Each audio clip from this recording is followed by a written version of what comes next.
The following video provides detailed instructions on how to safely install and achieve optimum performance from the H2HYPOD.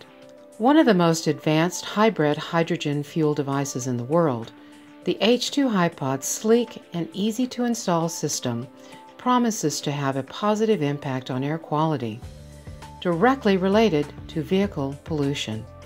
Dirty toxins and emissions are eliminated up to 90% when the H2HYPOD's special blend of hydrogen and oxygen mix with any carbon-based fuel. Data reporting shows cleaner engines, higher performance, longer engine life, and in many cases improved fuel economy. Scalable and versatile, the H2HYPOD fits into almost any engine compartment. It is a self-contained unit with no need for external tanks or defoamers. The H2HYPOD's harness is comprised of the highest quality marine-grade components to withstand extreme environmental conditions. It has 4 connections: negative and positive wires that connect to the battery, 1 electrical wire connection to the fuse box, and a tube that runs from the H2HYPOD to the air intake system of the vehicle. The H2HYPOD is typically installed in the engine compartment and may be placed in a variety of locations. If necessary, the device can be mounted in a tilted position, up to a 50-degree angle if tilted to the front or to the back, and up to a 35-degree angle if tilted on its side. Here you see an example of an H2HYPOD installation on a 2013 Nissan Altima. The Nissan's compartment configuration allows for a couple of mounting positions. We have chosen to mount the device in the rear of the engine bay and will be tilting it slightly forward. Before securely mounting the device, we recommend that the harness wires be stretched out between the H2HYPOD and their final destinations, the fuse box and the battery.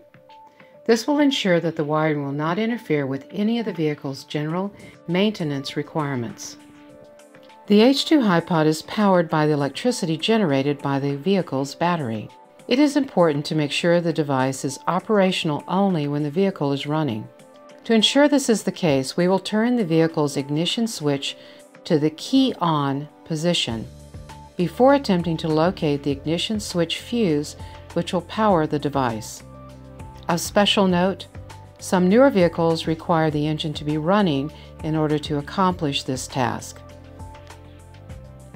Using a circuit tester, the installer locates the appropriate fuse. This inexpensive tool can be purchased in auto parts stores and many hardware retailers. The location of the ignition switch and similar fuses may be found in the vehicle user's manual, and in some cases in a diagram on the underside of the fuse box casing. It is important to note that some vehicles have multiple fuse boxes in the engine bay. Also, the ignition switch fuse may reside in an interior fuse panel found on either the driver's or passenger side of the vehicle. After locating the desired fuse, it is now removed from its slot, and depending on the fuse size, either an ATM or an ATC fuse tab is inserted in its place. The harness's white wire is then securely connected to the end of the fuse tab. There are 2 slots on the side of the fuse tab, one for the original fuse and a slot for a second fuse that will power the H2HYPOD. Note that the fuse tabs are readily available at auto parts stores at a cost of between $5 and $8. Before proceeding to ground the H2HYPOD, our technician neatly wraps and tucks away any excess harness wiring remaining from the fuse connection process. It is now time to ground the H2HYPOD. Although your mechanic may recommend other suitable options, the battery posts are most commonly used when grounding the device. It is very important to clean the battery posts thoroughly before connecting the harness's wires, as corrosion may prevent the device from turning on or operating consistently. The size of the posts will determine the size of the ring connectors needed to ground the H2HYPOD. Using a wire stripper we will cut the wire's insulation without cutting the wire, and then pull towards the end of the wire to remove approximately 1/2 inch of the plastic insulation. The red wire will now be inserted into a ring terminal and crimped firmly. The black wire will be prepared in the exact same manner. The final steps in the grounding process involve connecting the red wire to the positive battery post and the black wire to the negative post. Again, making certain that any corrosion found around the area is completely removed. The H2HYPOD produces large bubbles filled with a proprietary mixture of hydrogen and oxygen that are delivered directly into the engine through the air intake system. One end of the tubing will now be inserted and pushed securely into the black fitting on top of the H2HYPOD. A small hole is drilled in the nylon air filter box just before the air filter, or into a vacuum reservoir just after the MAS, mass airflow sensor.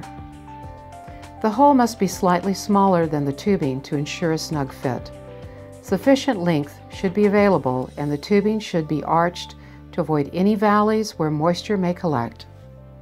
Stage 1 of the initialization process conditions the internal components to achieve optimum performance from the H2HYPOD. Over the life of the H2HYPOD, only distilled water may be used in the device. Using other sources of water, including tap or bottled drinking water, will void the device's warranty. These sources contain minerals and chemicals which may cause a type of brown sludge and/or foam to form inside the device. Over time, these other water sources will damage the internal system and negate the electrolysis process. To understand the safety procedures involved when handling electrolyte, sodium hydroxide, in either the powder or the wet solution form, it is important to read the safety documentation found in our downloadable installation manual at H2HYPOD.com, as well as the material safety data sheets found online at MSDS.com. We highly recommend preparing a mixture of vinegar and water that will be kept close by whenever handling electrolyte powder or solution. The vinegar water has an instant neutralizing effect, so immediately rinse and clean thoroughly any spillage that comes in contact with the body. Vinegar water or plain water may be used to rinse spillage on aluminum and other parts of the vehicle. When preparing the electrolyte solution, add distilled water first and electrolyte powder second. If the powder is added first, it will result in a clumpy, unusable solution. Step 1. Each H2HYPOD comes with its own squeeze bottle. Between 1/2 to 3/4 of the bottle will be filled with distilled water. Step 2. The electrolyte powder in packet 1 will be poured into the distilled water. When mixed with water, the electrolyte will produce a slight warming effect. Step 3. The bottle will be gently shaken and swirled from side to side until the powder has completely dissolved. Step 4. The gray stopper will now be removed from the top of the H2HYPOD and the solution squeezed slowly into the device. Step 5. The bottle will now be filled with distilled water, which is slowly added to the H2HYPOD until it reaches the top of the water drop viewing window. The water level should never be higher than the inside flat area or ledge that can be seen when looking down into the filling portal. Never overfill the H2HYPOD, and here is why. When the H2HYPOD is turned on, the electrolysis process creates a very active bubbling action, similar to a boiling pot. If too much water has been added to the device, it will cause a fluid expansion that will dislodge the plug and overflow the unit. If the H2HYPOD is overfilled, remove the excess with a small syringe before restarting the engine. If it is not convenient to do so, simply disconnect the unit until the excess liquid can be removed at a later time. If the unit should overflow, Simply rinse the area thoroughly as soon as possible with plain water or with a mixture of vinegar and water. Any white deposits that have formed will immediately be neutralized and disappear. Now that the H2HYPOD installation is complete, the vehicle will be driven for a minimum of 2 tanks of fuel before adding more electrolyte. At each fuel fill-up, a little distilled water will be added, and the unit will be checked to ensure it is operating properly and producing bubbles. We are now ready for Stage 2, initializing the H2HYPOD to achieve desired benefits. Most users set their H2HYPOD to the mid-range amperage, as many vehicles achieve excellent results at this level. If desired results are not achieved at this setting, the higher amperage level may be implemented. To determine the vehicle's mid-range and high-range amperage levels, we have provided the following formulas. In the case of the Nissan Altima, which is a 3-liter engine size, 3 is multiplied by 0.28 and then by 8 to arrive at a 6.72 amperage setting. Note, these numbers are only approximations to aim for, as there will be amperage variations during the operation. Step 1. The squeeze bottle is again filled with distilled water. Step 2. Approximately 1 tablespoon of electrolyte powder is added to the water. It is important to note that more is not better when creating electrolyte solution. If too much powder is added, it will result in a higher than desired amperage level that will negate the production of the hydrogen. Rule of thumb: if your high range level is 8.8 as it is with the Nissan, then 11, 12, or above would require a reinitialization of the device. Step 3. The solution is agitated until the powder has completely dissolved. We recommend that the vehicle be turned on for a few minutes to warm up the engine and the plates within the H2HYPOD. With both running, our installer will fill the device to about half of its capacity, avoiding any spillage. Using a DC clamp-on ammeter, our installer will monitor amperage readings until the desired range is reached.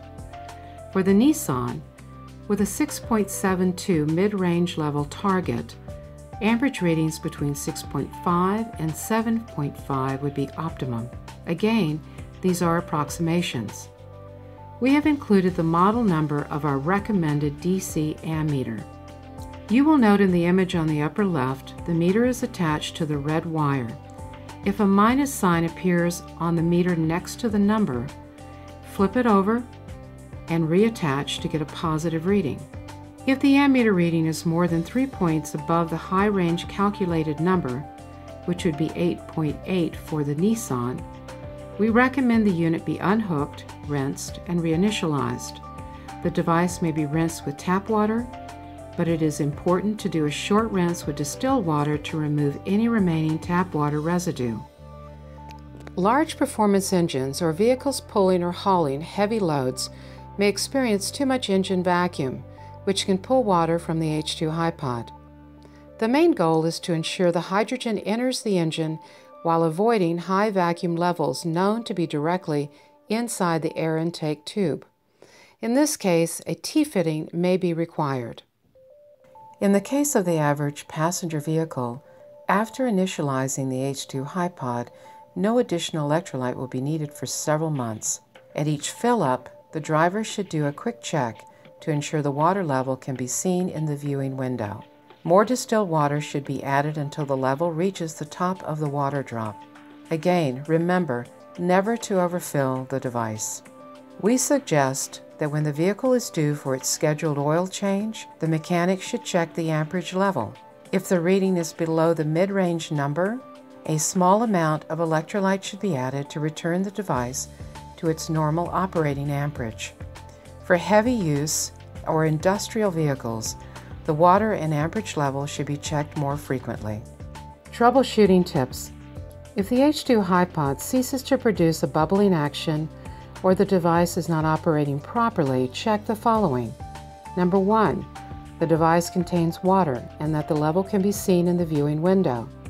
2, there is sufficient electrolyte in the device to create the hydrogen production process. Number 3, Battery connections are free of corrosion and properly seated. 4. The fuse and/or fuse tap is working properly. 5. The fuse in the harness fuse holder is active and working properly. If the device does not function after checking the basic operational items, our technical support team may be reached at tech@h2hypod.com or by phoning 719-428-5711. If you are not already an owner of your own H2HYPOD, we invite you to visit our site at h2hypod.com and learn more. Or call our staff and discuss how our innovative hydrogen device can lower your emissions while providing you with a cleaner, fuel-efficient, higher-performing vehicle. From all of us at H2HYPOD, thank you for being a part of the hydrogen revolution.